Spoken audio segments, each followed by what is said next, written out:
I know you came here thinking you were just going to check a box. This is something that's fundamental to how you're going to run your business. My name is Heather Mathis. I am one of a trifecta of owners in Start, Grow, Manage Consulting. Core values are really like the personality of your business. So if you have 50 employees and you're on an island somewhere, how would they describe your business? The reference of McDonald's, because it's all over the world and they know who it is. They go look at the menu and there's this big daunting menu. But when they started out, there were like 4 things on the menu, right? Like a burger, a shake, a soft drink, and some fries. I think we forget the humble beginnings part where we can't be all things to all people. You've got all this institutional knowledge in your head. How do you get that out of your head in a way that you can transfer it to this new person so that they can carry on the torch? They don't know what I know. And I'm like, yeah, because they've been doing it for 3 years and you've been doing it for 23 years. So Heather, welcome to the MSP Insider Show. Please tell the audience who you are,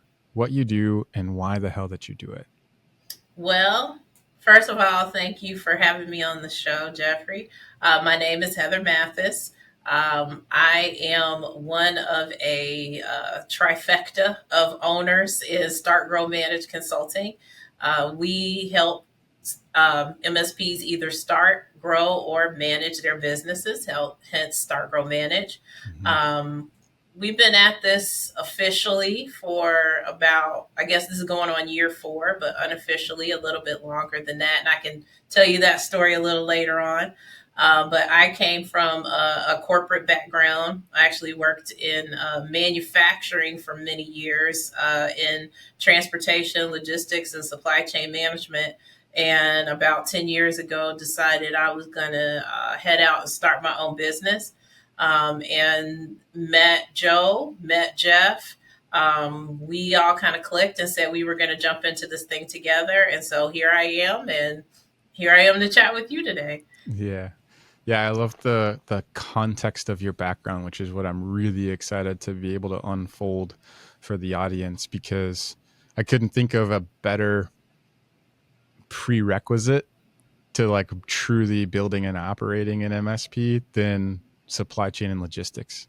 Because the way most people look at the MSP world, because the reality is kind of that way, like it's chaos. At best you get it to like controlled chaos, but there's so much variance and nuance to the catching of the falling daggers most of the time, that I was like, man, to be able to bring that expertise of the fine details of knowing what, like, all the implications forward and backward, like from the supply chain side, would be a really interesting conversation about just how to think about designing a reality for an MSP that will still have variance, because you can't control everything. But like, if you did sit down and think through with that level of clarity, like how could you build a system that's as controllable as it can be operationally? So super excited to dig into that. But before we go too far, and before I get ahead of myself, we always open the show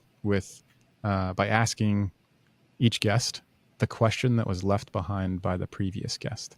And so the question for you comes from Justin Neagle. And his question was, if you could give 3 things that would build an unbelievably strong, consistent, and super culture, what would they be? 3 things that would build a strong, consistent, and what culture now? Super. Okay. I got it. So the first thing I would say is core values, vision, mission. And I think this is one that is often overlooked by people when they're starting businesses, because they're like, hey, I'm just going to go into business. I'm going to start my business and I'll figure all that stuff out, that cute stuff from my website later. I actually volunteer for an entrepreneurial program in Chicago, and I get the privilege of teaching the missions and core values class. And I always tell them at the beginning of the class, like, I know you came here thinking that you were just going to check a box. By the time you leave here, I hope I've convinced you that this is something that's fundamental to how you're going to run your business, right? Mm. For me, and for Start Grow Manage, core values are really like the personality of your business. So when you're not there, when you have 50 employees and you're on an island somewhere, sipping mimosas or whatever it is that you drink, how are people who are working in your internal organization, like, how would they describe your business? Like, how is your company defined, right? And I Mm-hmm. think that core values and the vision and the mission are used to make business decisions. They're used to decide who you're going to hire. They're used for so many applications that I don't think a lot of MSPs think about. And so I Mm-hmm. think that would probably be the one thing, the first thing that I would have on my list. So core values, vision, mission would be first. Second, which I think I'm kind of cheating a little bit because I know we may talk about this a little bit later, but it's really um, the owner being into or interested in developing not just the business but developing themselves.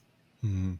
I think that that's something that I'm obviously a big fan of Yeah. personal growth. But I think when you come from a field like I did, just with supply chain, there are things that you have to do and learn to. Now I had to learn things about the MSP field, and then I can figure out how all of that stuff translates into the business. Mm-hmm. I think the same with a lot of MSP owners. They come from a technological background. I think you come from a high tech, background, but you don't have those knowledge and key points on how to run a business. And with the small business, it's not just the 1, 2, 3. Like, this is how you set up your Yeah. accounting system, or this is how you set up this. But it's also, people. I mean, we consider our employees almost like family, right? So we're almost creating a small family that's separate from our personal families. Mm-hmm. And there's a lot of dynamics that come from the family dynamic. So you're almost, going from someone who's just kind of in a plug and play mode. I come to work, I can do my job, I can go home. And you're moving into, now I'm the head of this family, and how am I going to manage that? So I would probably say that's number two. And then third, this is going to sound really basic, but the openness to having fun. Mm. Tell me more about that. I think a lot of times, especially when it's your baby and it's your Mm-hmm. business, and this is our baby, right? We take things Mm-hmm. so seriously because we have to make that revenue number. We have to, be able to make payroll. We have to be able to increase our revenues to get to, where we want to be. There was a point where I started my business, after having left corporate. I just left, right? I didn't Yeah. build up income. So there was like this pressure on to get to the point where I was making at least as much as I did in corporate America. Mm-hmm. And sometimes when you feel that pressure to perform, you forget that you left the job for a reason.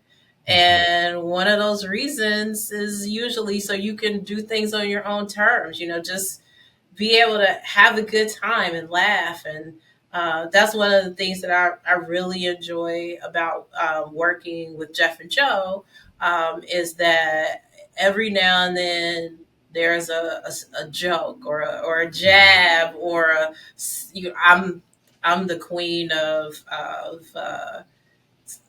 the one liners that you would never expect. So Yeah. be in the middle of a conversation and a one liner will just come out of nowhere. It'll just pop in my head and it'll come out of nowhere. And then we just all Yeah. start laughing until we're crying, right? For the next Yeah. 3 or 5 minutes. And I think that's what it's really all about is, because if you're not really enjoying it, then, it's kind of like, well, why did we take the risk? Why did we do Mm-hmm. all these things? It's not always just about the money, but it's about, Yeah. being able to enjoy yourself while you're at work. Mm-hmm. Yeah. The silver lining that I would string between all three of the things that you provided for that, which I love them all for different reasons, but the the core component that I was thinking of was something that I one experienced in the different MSPs that I was with, but also the when I was getting into conversations with peers at the time, different MSP owners or leadership, where there was almost this like I came up with the analogy of like purebreds, dogs, Mm-hmm. purebreds, and like the purity of the gene pool, like for breeds, is sort of like the dilution of the gene pool when you don't intentionally set out, or you accidentally ended up with a business like most MSP owners do, because you just kind of grew it by necessity but not necessarily with intention. Was when we've added people but we didn't have things like core values, and we didn't have things like or the work itself stole the joy. Like we allowed it because we were Mm-hmm. willing to take any customer, not just like any customer that would pay us, not the right customer, and those kinds of things. Like you end up in a role where you're married to a business you may not necessarily love, or you've forgotten how to have fun, or you didn't set things up in such a way where each person that you brought into the team isn't amplifying your culture, but instead maybe detracting from it a little bit too, because you haven't added that clarity. And so I certainly saw that play out over the course of time in a couple of different MSPs, and certainly peers too, where you just kind of like you even mentioned like these things might sound basic, and I think that's why they get overlooked actually, and sort of put to the side for as long as they do, until they really show up as an absolute necessity, and then you're kind of like building it while you're in flight, while you're in motion. Mm-hmm. But then also you have to make those tough decisions about, might be the greatest tech in the world, but it's certainly not a culture fit or whatever. And you got to make those hard adjustments. So I think that recipe is certainly a strong one, and that the people are so critical. But I like that you started too with the vision, mission, purpose, core values, because it actually came up in the conversation with Justin, who left the question behind. Is um, if you can't articulate to anyone who you are and what you do and why you do it, then you can't get it to the point where someone else can self-identify as that's me. Like I'm going to plant my flag there too. And if you can't state it that way, then like it makes everything else harder, more complex, or more ambiguous. So, uh, yeah, we'll dive into some of those topics a little more specifically too. One of the things that again was looking forward to in our conversation, because I do believe it's the most common area where MSPs struggle the most on the ops side, and like ops in a scalable way, is really leaning into maybe a bit more of your origin story, because um, the position I've placed you in my head is more like this operational excellence and leadership transformation for MSPs, and redefining really how MSP owners that are with start, grow, manage at least, are able to approach scaling their business in such a different way. And the journey that you guys kind of placed them on is the ability to shift out of that technician first and into that CEO mindset, skill set, all the things that are necessary there. Um, what is it about the the process, right? The framework that was really like the turning point for you, right? The moment that you realized that most of these MSPs were trapped by the very business that they built. Well, interestingly enough, a lot of the stories that we get are Mm-hmm. similar to Joe's story. Um, so it's the same thing, but maybe people are at different stages in the journey. We might get someone who's just starting out, or someone who we had a client that was a team of three, right? And Mm-hmm. they're a little further along in the journey, but they're experiencing some of the same things that he experienced on the journey. Uh, and going back to what you said, about the operations, it's it's simple, but it's not easy, Mm-hmm. right? Yeah. So a lot of the things that we've put together, as tools and packages that we talk to MSPs about, are really simple things Yeah. like, um, when we start off, you have to pick what one business you're going to focus on going after, right? What some Mm-hmm. people call it a niche, some people call it an avatar. Yeah. But one of the reasons that this works is because you're trying to build something, and I always use the reference of McDonald's because people look at McDonald's now and it's all over the world and they know who it is, Mm-hmm. and they go look at the menu and there's this big daunting menu, right? But when they started out, right before Ray Kroc bought McDonald's, there were like four things on the menu, right? Like a burger, Mm-hmm. a shake, a soft drink, and some fries, and that was it. Yeah. And I think we forget the humble beginnings part where we Mm-hmm. can't be all things to all people. Yeah. So we start with the focus, right? The focus on, and it was like you can grow and then you can be like McDonald's. You can have 100 things on the menu, Sure. but let's start with the few. And that really helps to simplify operations. Just that one Mm-hmm. activity, because then you don't have to have software that works for attorneys and software that works for accountants and software that works for manufacturing firms and Yeah. software that works for this firm and that firm. It really helps you to standardize the offering that you're going Mm-hmm. to give, and by standardizing the offering, then that makes it easier to start standardizing how you're going to provide service to that particular clientele. Yeah. And it is telling that the things that you keep coming back to your point, like they are it is the starting point, but it's the simple but not easy things. I think as soon as you said that, the second MSP I worked for, the owner was very well known for regularly pulling us back down to it's the blocking and tackling. Like it is the fundamentals that win the game, right? It's the picking up the phone and calling. It's the doing what you say you're going to do. It was all of these. There were like 18 things, and it really didn't matter if we got super fancy or super nuanced in all of the other stuff if we fundamentally forgot or didn't execute or missed on the fundamentals, like the simple stuff, to your point. And the fact that it is simple, I think, also plays into why it's not so easy sometimes, because unless you can get it built and baked into your muscle memory, it's just that easy to like forego because we jump into started on step 2 or step 3 or step 4 and miss the critical repeatable component of standardizing on that. It's funny you should say that, because that's almost another thing that a lot of, I think you said you have been in tech for almost 2 decades, right? So Yeah. but you don't look that old, so Yeah. you must have started when you were 7. Yeah.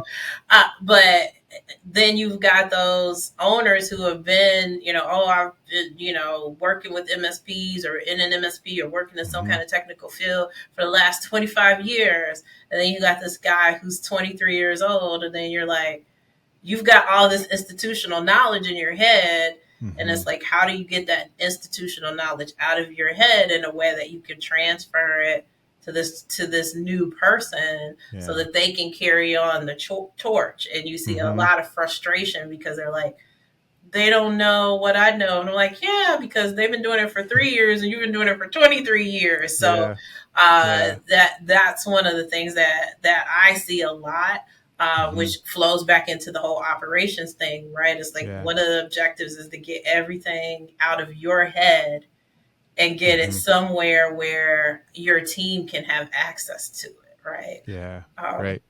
That's so huge. That reminds me of another critical lesson. It was that same second MSP, but a different mentor who, I mean, it was like a knockdown, drag out shouting match between he and I this day. And which is why I've never forgotten it. I was following the SOP and it was to deploy a Cisco, it was like 800 series router. I forget which one, doesn't matter. But like the SOP was written in such a way that anyone should be able to pick up the SOP, pick up the device, and deploy this thing.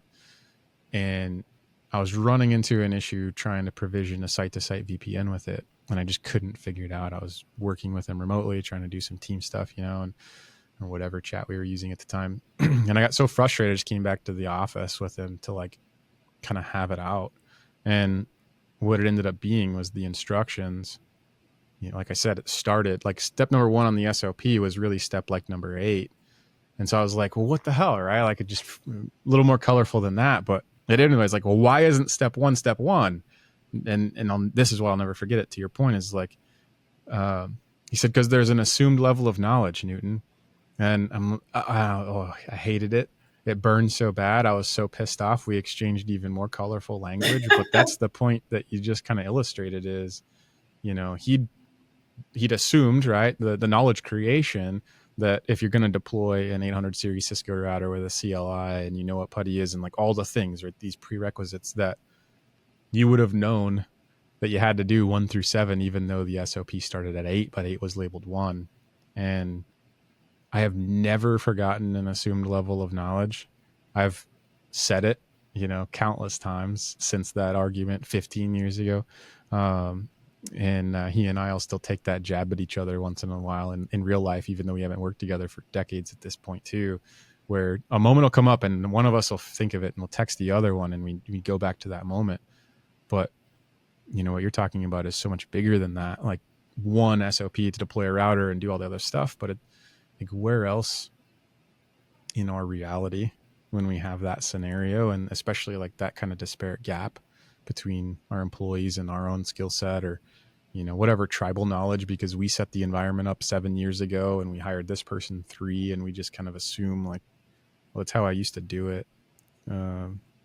The assumed level knowledge gap is something that I have tried to the best of my ability to introduce into systems and process and whatnot too. Is what should I have known if I just picked this document up at step 1 before starting, which for me was kind of the most frustrating part of that evolution. So I'm curious, what was the most frustrating part for you out of watching such talented technical founders struggle to grow, even if they kind of had everything they needed, except for maybe the right systems to build with? Yeah, I think that's a great question. I was listening to what you were saying, kind of teeing up to that question. And one of the things that had come to my mind, which is actually a conversation I had with someone last week, and they get it. But just because you get it doesn't mean that you've adjusted, and gotten past it, right? Everybody knows the Yeah. key to losing weight is diet and exercise, right? But Mm-hmm. it's Yeah. easier said than done. And what he got for himself was, I'm the owner. No one's ever gonna have the same level of passion and love for this organization that I do, right? Yep. Similarly, it's the same with that institutional knowledge, right? I'm the owner. No one's going to ever have the same level of institutional knowledge that Mm-hmm. I have. One of the ways that I've helped some of the MSPs get over that, especially when they're growing and they're hiring new people, is who does the procedures, the new people.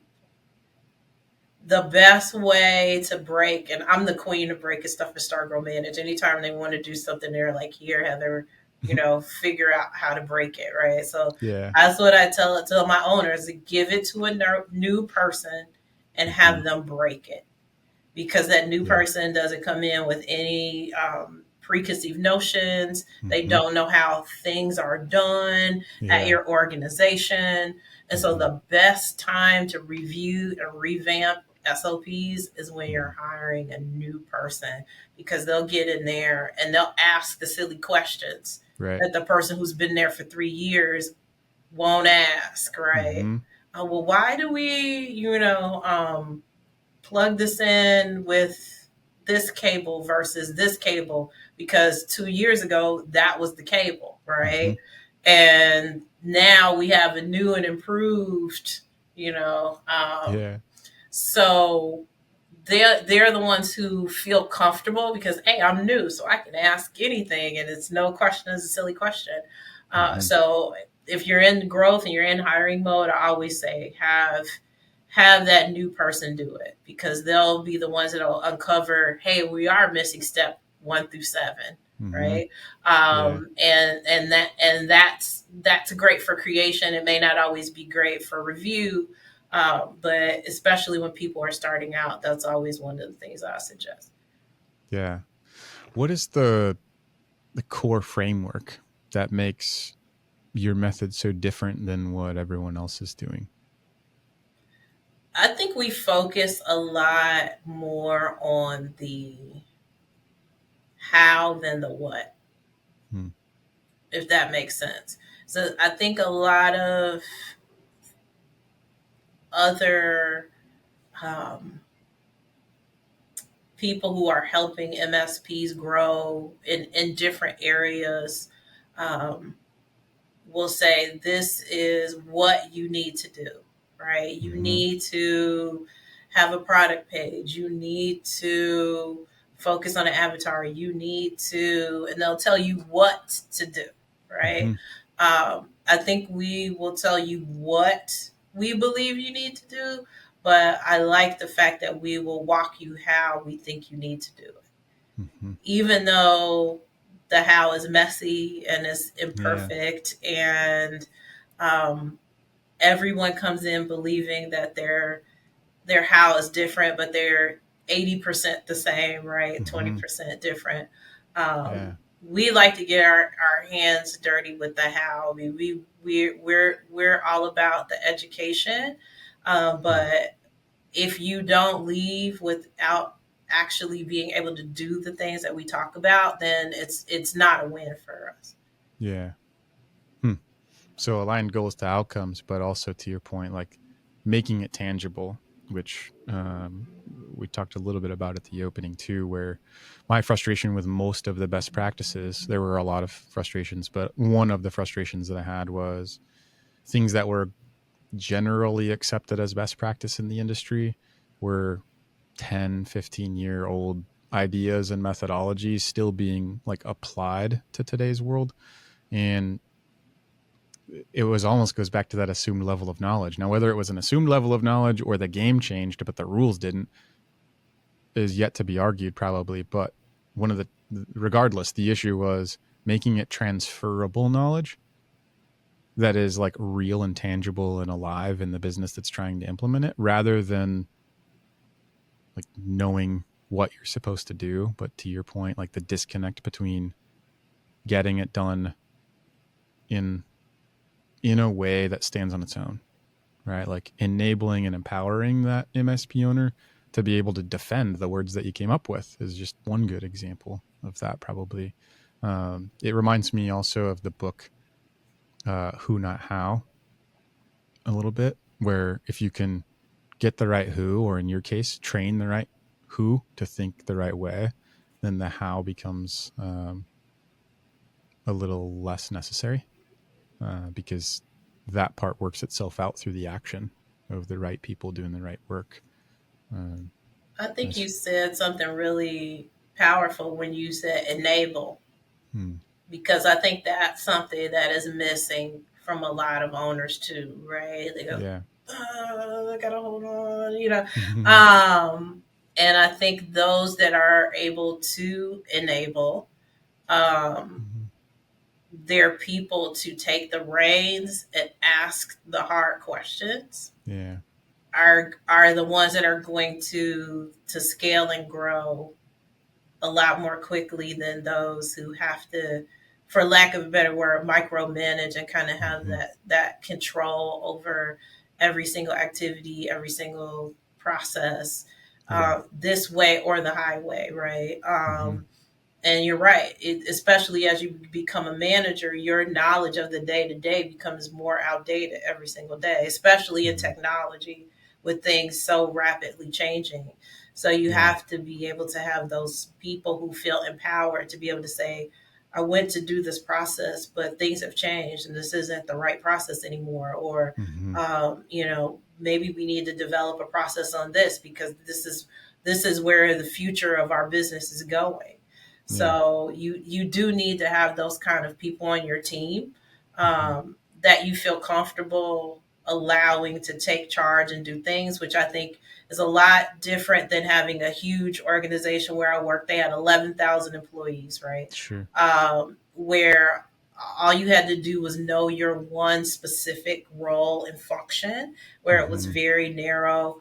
And sometimes going above and beyond wasn't looked at as favorably, Sure. as almost a necessity Mm-hmm. in the small businesses, which goes back to hiring, which goes back to core values, which goes back Yeah. to Right. Yeah, it's all building on itself. Why why do most MSP owners tend to get this completely wrong, especially when they think that they're too busy for to implement something like systems or process? I think it's because of the fact that when you're in the midst, right, when you're working 60, 70 hours a week, your spouse is complaining because you missed your kids' soccer tournament yet again. Yeah. Um, the fact that someone is asking you to carve out an additional 3 to 5 hours a week to do Mm-hmm. something else, you're like, I can't even imagine how I'm going to get this done, right? Yeah. Um, but the thing is, it's a necessary. It's not an evil, but it's a necessary activity Mm-hmm. that has to happen to kind of get you over the hump. It's one of those things that get bad before they get better. Mm-hmm. Um, and it's just if you can take that time to carve out, we call it on the business versus in the business, right? Sure. Yeah. And you know, you've seen many leadership development books that talk about how you need to carve out time to strategize, to think, to be an Mm-hmm. actual owner and not just be in the trenches. And you know, we really suggest it's like you need that time every single week to not be fighting fires, putting out Yeah. tickets, talking to clients. You need to be able to work on the business, and Mm-hmm. eventually you'll push through to where you can spend even more time on the business and even more time on the business. And then that's what creates that flexibility. And I think it's just you're just so deep in it, and Mm-hmm. you're already, it's kind of like I think you said earlier, like swapping a job for and I can't remember the word that you use, but it's just you know, you're trading the job that you had here Yeah. for even more difficult and Yeah. more time consuming Right. and more higher pressure job over here. Yeah. Yeah. And it's just you can't you can't even, it's almost like you're drowning, and you got to get up Mm-hmm. to take that breath to be able to see that there is something that you could shoot for. But Yeah. I think that's really the cause, is that there's just so much pressure there Mm-hmm. that you have to be able to come up from air to see that there's really, you know, light at the end of the tunnel. Yeah. Yeah. The analogy that I was feeling when you were describing that was, back in my younger years, I used to do a lot of wakeboarding. And the thing about wakeboarding was like the amount of strength and resistance and pressure to get up was the greatest it ever was. And then once you were up, you still had like this constant drag on the rope until you really got kind of like outside the wake, outside on the sides of the boat. And then you were having some fun or whatnot, but then you could start carving edges and like actually move, right? You had some control, but the main thing was like creating slack in the line when you were about to go do something else. Because when you slowed down, to your point about like forcing yourself into the 3 to 5 hours a week to slow down, like as soon as that slack caught, it was a catalyst for an amazing amount of inertia to just pull you or launch you or do anything else with. So like as you were describing that, I never really thought about it through that lens, but I was just feeling myself behind the boat again, where you have to intentionally create slack, which drops how fast you're going. And in some ways your stability, like it just doesn't feel natural because you're barely floating on the water. And then it catches though. And when it does is where it really launches you forward, whether it's to the trick or anything like that, just speed.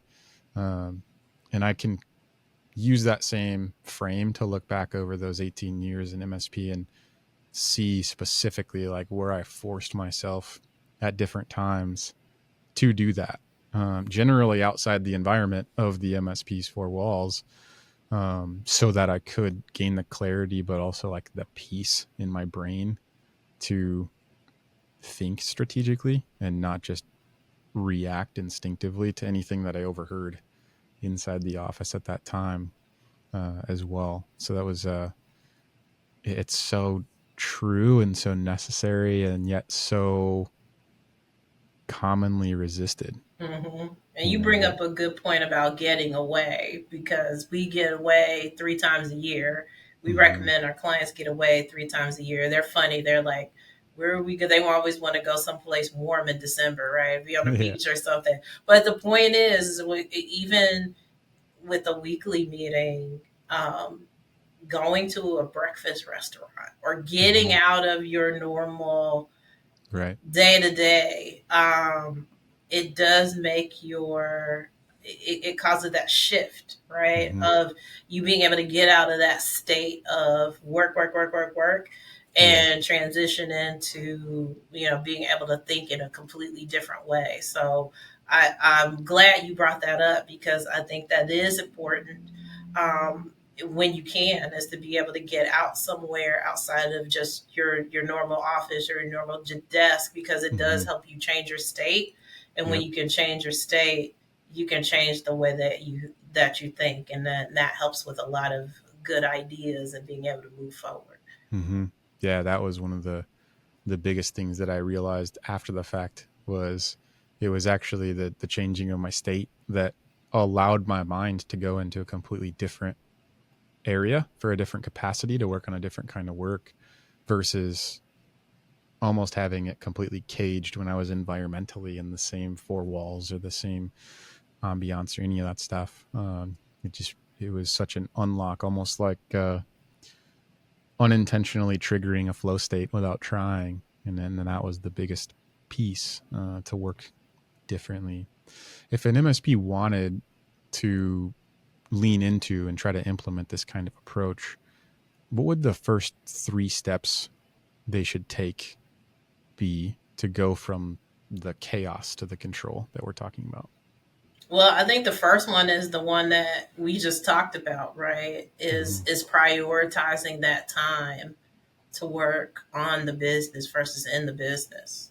Yeah. Because, as you know, um, emergencies happen Mm-hmm. all the time, right? Yep. Things pop up in your schedule that you weren't expected. As soon as you plan on working on it, then that's when the phone call comes in, right? Mm-hmm. And the Yep. client is yelling on the phone, and my blah blah doesn't work, and we need somebody over here now. So I think really carving out that time Mm-hmm. and treating it almost as sacred. We get Yeah. emergencies happen, right? But Mm-hmm. treating it as sacred, we found that the ones who do that tend to progress faster, quicker, Mm-hmm. right? Than the ones who don't. Yeah. So I would say that that's probably number two.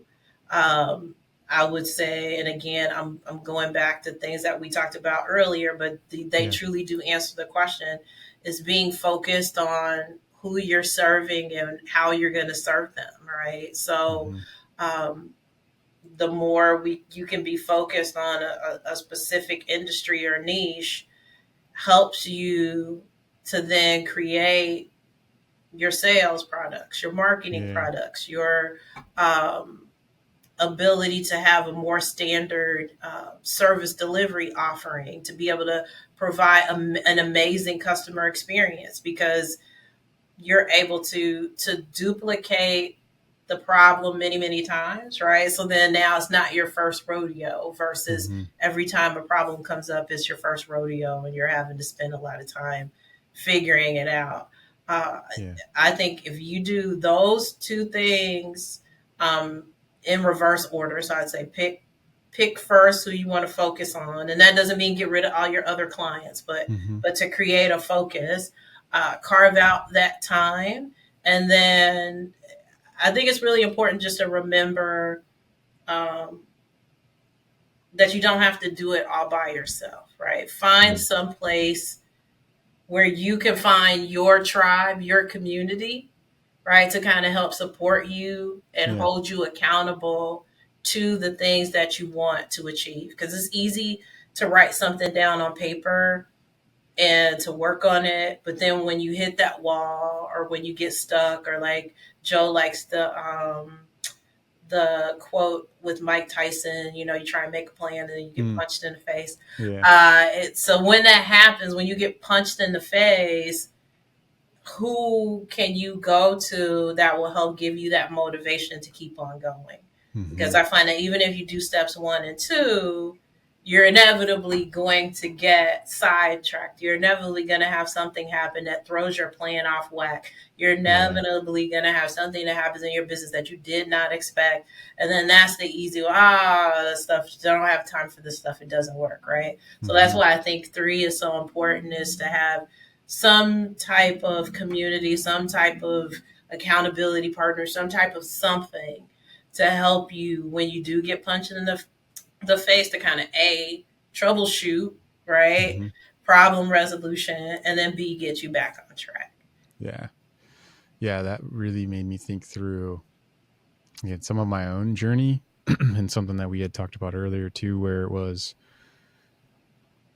your people, when you strip it down to the people. This is one of those, I think, inherent hurdles as we grow as a business too, is the concept of what got you here won't get you there, or who got you here won't get you where you're trying to go.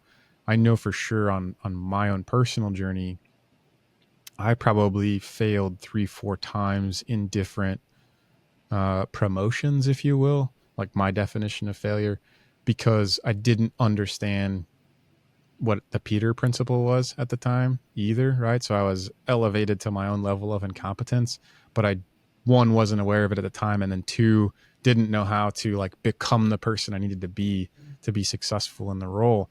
Eventually figuring that out because, experience and worldview. But I think that's so common, especially in MSP, where one, the MSP owner in their own right is oftentimes Peter principled as it relates to being like a business owner or a business leader or any of those expertise pieces.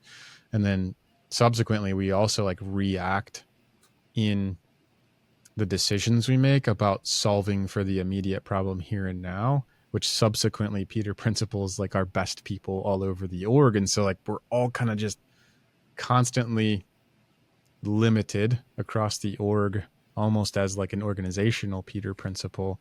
Is there any, I don't want to say secret because there's no such thing there, and it's probably not even a silver bullet because I don't believe in those, but like, are there some fundamentals that you've come to trust or realize as it relates to knowing when or how to help lead your company through those phases of growth? I usually referred to it as like when the snake needs to shed its skin, right? It's not always necessarily a bad thing, but it did outgrow its exoskeletons, kind of a deal.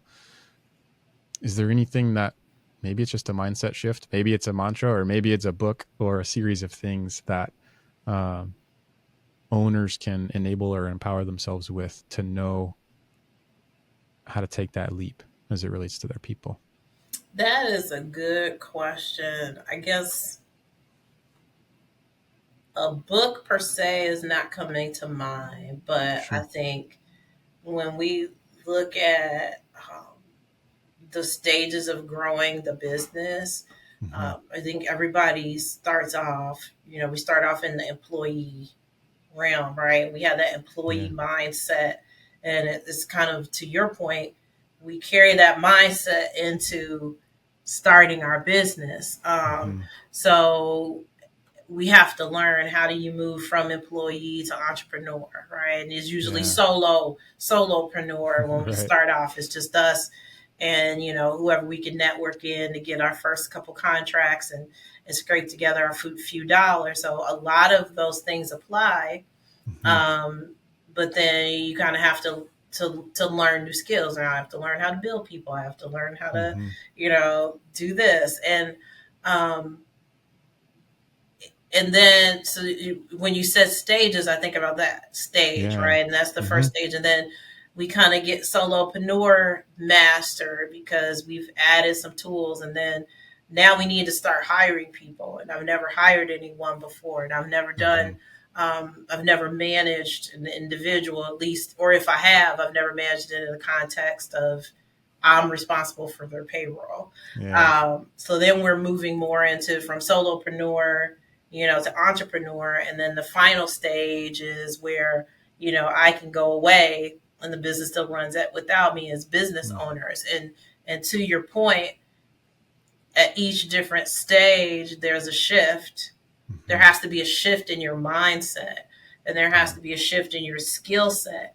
And I think that business owners are fully aware that they need to shift their skill sets, but they're not always fully aware that they need to shift their mindset. Mm. And that's why I can't necessarily put my finger in a book, because Yeah. you can get a book on how to be a good manager, but it's always gonna, or a business owner, but it's always gonna talk about you need to set up an accounting system, you need to have an HR tool, you need to Yeah. have a, but it never addresses how you need to think differently. Mm. And I think that to me, um, is like when you make that click or that shift Mm-hmm. into thinking differently, that's truly when you're operating in that role. You Yeah. could be doing all the things that you need to do as a solopreneur, but you can still be Mm. operating as an employee because you haven't made that mindset shift yet. And I Yeah. think it's really truly when you're able to make those mindset shifts that Mm-hmm. you actually can truly transition into that role and then start to working on to transitioning into the next role. And then even after business owner, then you move into investor, right? Mm. So now maybe I'm going to have two, or I'm going to have Yeah. three. I'm going to start to franchise. Mm-hmm. So I, I wish I could put my finger on a book, but Yeah. I think when you look at those stages, the most important thing to me is being able to get out of just being institutional knowledge and being able to Mm-hmm. think in a different way. And I think that goes back to, where community comes in, mentors come Yeah. in, Mm-hmm. people who've done it before, who you can partner along with to kind of get that guidance, Mm-hmm. to help you, because that's one of those things that you can't just always read a book and change your minds. Yeah. I love that answer because I think my question and your answer illustrate the power of the last piece that you met, or the last piece that you said is people, peer group, network, perspective, ultimately, right? Worldview and experience are so drastic. Like my question was almost too small of a question to warrant then the answer, where it's like it's not about the one thing, it's really about zooming out slightly more, looking at it macro and realizing there's phases to this whole thing. Put whatever labels, whatever ideologies and stuff on top of it as you want, but that progression of evolution from employee to investor, right, in the four stages that you listed, is a great way of framing like how much there is to gain by getting into the right rooms with the right people who are willing to help you upskill ultimately your thinking, which you mentioned as well. um, Honestly, that's been like the most heavily leveraged period and area of AI that I've even leaned into in the last 10 months, is not so much what can I get out of it, but the conversations that I can have with it to force myself to level up my ability to think is like the number one muscle I've tried to flex with it. And it's really kind of for that reason, is going from employee to founder. It's like, jumping over particular phases. And so now you're just trying to figure out what you don't know, and make the right decisions along the way. What you come to find out is there's no such thing as the right decision. There's just the best decision in the moment, and then acting and continuing forward um, through it all. So that'll be fun for me to unpack That's is one of the the great things about supply chain. So I also mm, used to teach certification classes, and I was like, "You're gonna be mad at me because the answer to everything in supply chain is it depends." So, yeah, yeah, yeah. it's like there's never that cut and dry, Mm-hmm. A to Z. You really have to understand all the factors to know Right. where you're Yeah. really going to go. And Yeah. I don't mean to be driving your podcast, but you brought up AI, and Yeah. AI is a part of the question that I wanted to leave for the next person. So is it okay if I Yeah, absolutely. just What drop is the next question? yeah, what is the one question that you want to leave behind for the next guest? So my question is, and it stems from the fact that everybody in the MSP realm right now, I think the two hot topics are AI and cybersecurity. So everything Mhm. I see, all of the events that we've been doing have all been focused around AI and cybersecurity. So I'm really interested to know from your next guest what they think the next trend is that nobody's talking about. Hmm. Yeah, that'll be fun to unpack and see. I agree, Heather. If someone wants to reach out, learn more, understand, follow, get in touch with you, where's the best place for them to do so? Well, we are at startgrowmanage.com. So just the words as easily as they are spelled, no fancy spellings. Yeah, And I can be reached at directly Heather at startgrowmanage.com. So would love to hear and chat with anybody, especially those operations and supply chain people out there in the MSP realm. I know there are a few because I've met yeah, them, so yeah. we can talk, but happy to be a resource for anybody that has any kind of questions or wants to follow up on anything we talked about today. Awesome. Thank you very much for coming on the show. And really, I think where it culminated at the end is like really just up leveling our ability to think a bit further and just putting the capstone on that. So, to the audience, thank you for tuning in. You know where to reach Heather. Please do so. And we'll challenge everyone to go out there and try to figure out which of those four phases am I currently in and what phase should I be in that I'm not? And then lean in there. Excellent. Thank you again, Heather. Appreciate it. Thank you for having me. Really enjoyed it.